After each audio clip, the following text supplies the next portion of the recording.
Good morning. How are you today? I hope that you're doing well.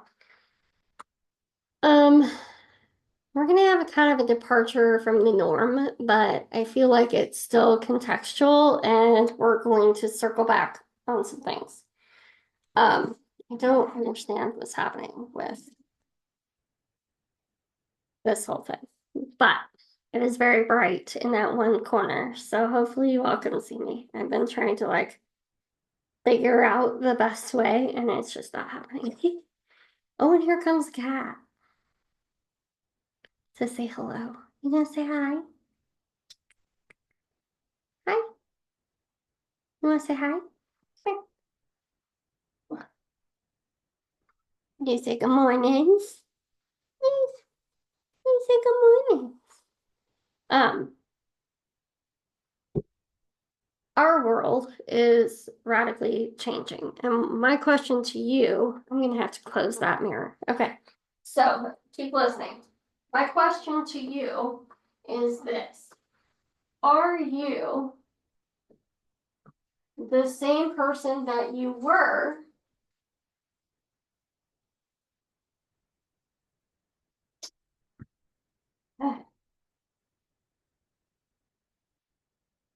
Are you the same person that you were 10 years ago? Are you the same person that you were 8 years ago? How about five? And I ask this question because I think that we expect things of people around us, like, well, you've changed. Okay, but we're supposed to. Um, and I would also say that as you get more experience in a situation, your viewpoint expands and you grow. And sometimes that growth is good, and sometimes that growth is not good. I mean, I can tell you 10 years ago that I was far more unintentionally racist than I am today. I held the belief that I don't see color and all of this other nonsense, when in reality, that's not the right way to approach that. People want to be acknowledged and respected for their cultural differences. People want to be acknowledged and given the space, so long as it's not hurting anyone else, to celebrate their culture the way that they want. There are things that I celebrate that are Greek culture. There are things that I celebrate that are German culture. There are things that I celebrate that are English culture. I am very much a mutt. And if someone tried to take those things from me, I would be defensive and angry and mad. Hence the rage from the Paris Games.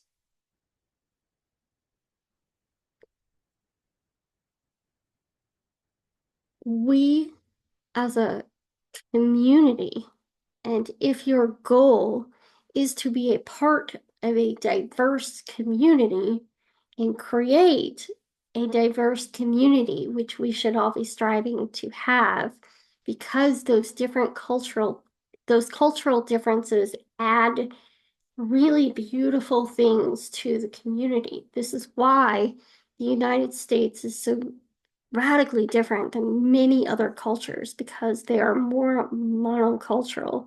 And as things change, as things grow, as things expand, and as we allow these things, my viewpoints on Latin American culture have radically changed. I have Latin American neighbors, and I've never had that before. And we've been invited over, and my child plays with their child. And so I've learned a whole lot about how they celebrate their culture, and the beautiful parts of that. And then there are some not so beautiful parts as well. And again, we're back to cultural differences and being respectful, like, please don't block my driveway with your car. And we've worked through those things. One of the biggest things about creating communities and being a part of communities is that everything is an experiment. And if we run those things from a scientific point of view, we go, okay, we're going to try a thing, right? Let's say a law or a way of doing things. We implement a strategy. Like every business that I've ever talked to about strategies, like, okay, let's implement this. And then we always go back and we look at it and we go, okay, that worked. This didn't. So we're going to shift away from this and we're going to go to something else. And I think that from a general perspective, if you look at our government in that light, and we look at it from that perspective of like, hey, this is the longest running social experiment ever in this context where with a democratic republic, right? Where we are the only one that I'm aware of. And please, in the comments, correct me if I'm wrong. We are not the freest nation by any stretch of the imagination. I think we are actually not even, we're in the top 50, but we are not even in the top 30 as far as freedoms go. But we are the only one that runs our government this way that I am familiar with. And by all means, please put it in the comments if I'm wrong about that. And if we look at it from the social experiment style of thinking, then it really opens up the thing. And yes, you are experimenting with people's lives, but you're still doing that in a business sense, right? We try new strategies, we try new tactics to get our message out into the world. We try new strategies and look at the statistics for our marketing and our advertising and how we function, right? When we're parenting our child, we look at things that our parents did and we go, I really liked that, so I'm going to continue this.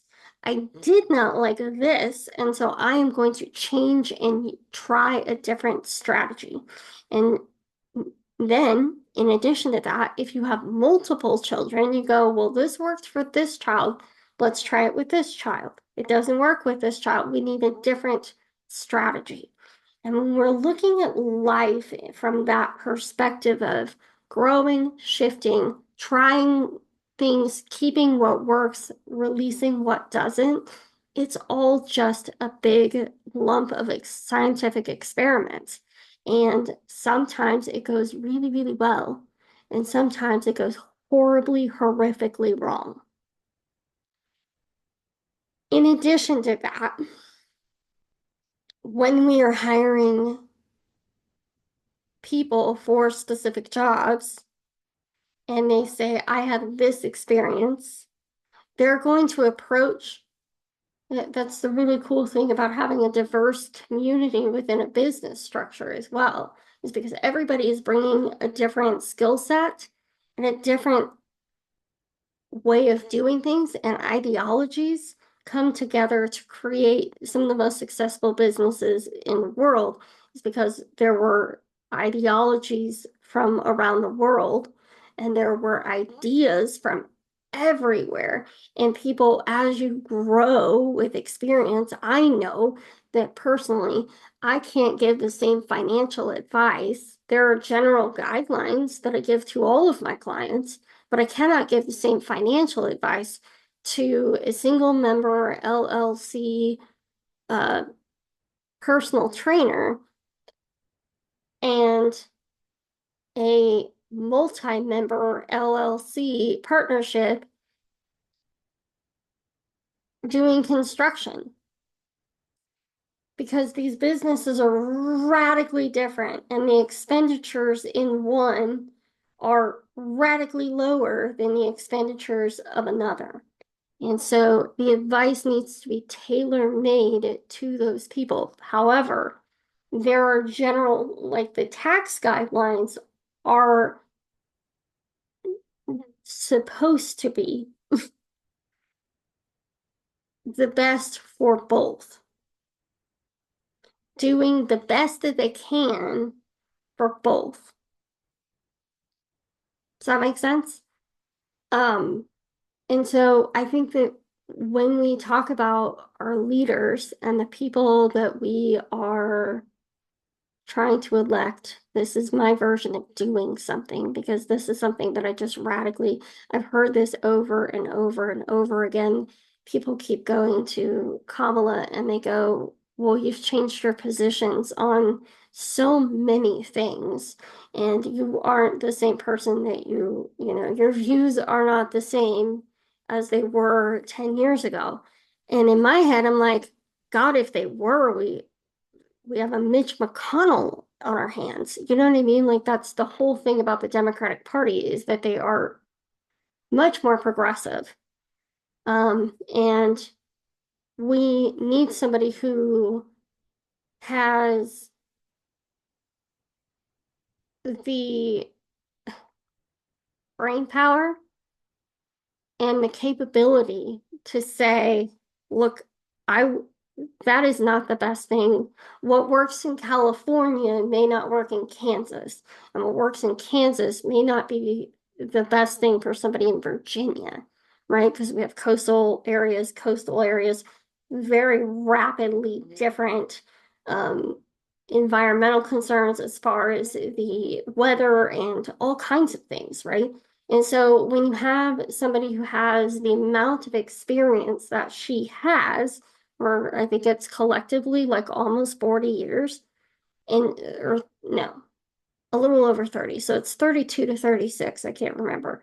And when you're dealing with just an area of a state, you're going to have different views. What works here may not work for the whole state, right? And when you then go from a state environment to a national environment, your viewpoints have to shift to encompass all of those people and a semi-international kind of idea, right? A continental idea or set of ideas. And then when you go to an international stage, now you have to create laws and help implement strategies that are good on an international level. And that shit is hard, and I didn't understand.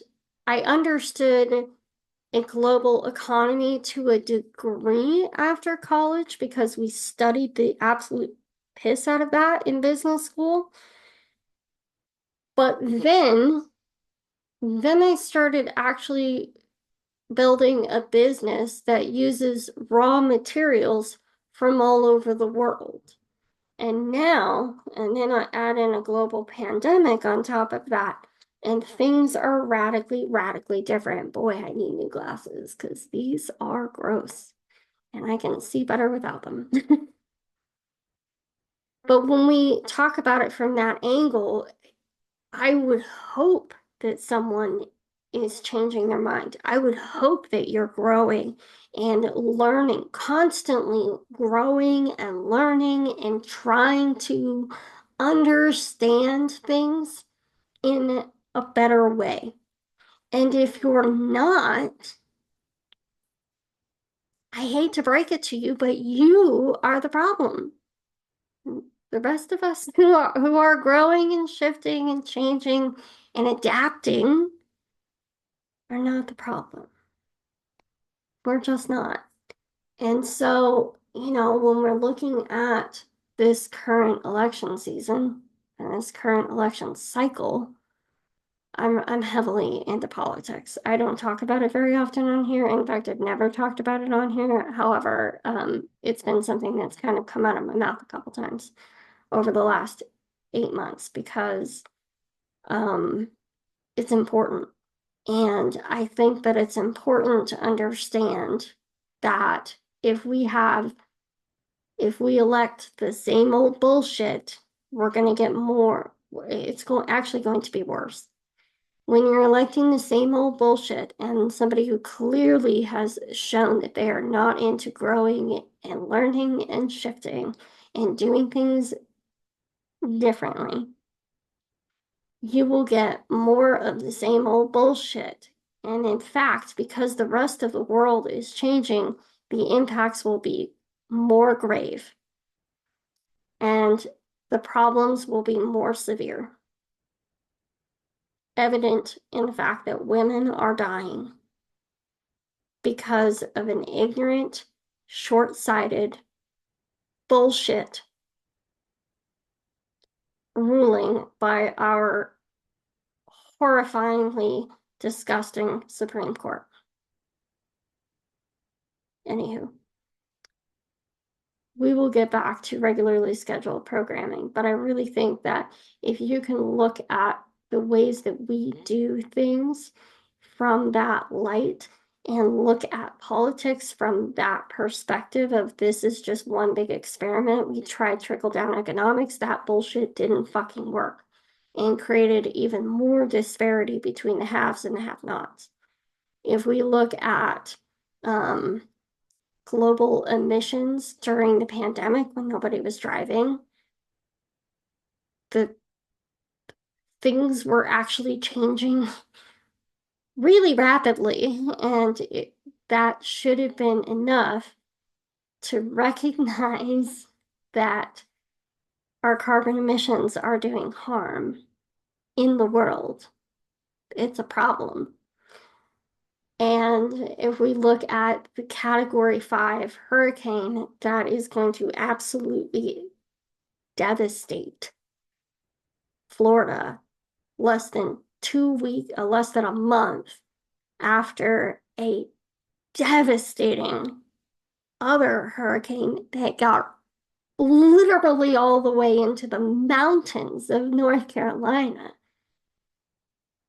We need to make changes, and we need representation on all levels, from the Supreme Court to the president to all of the people in Congress. All of these things work together.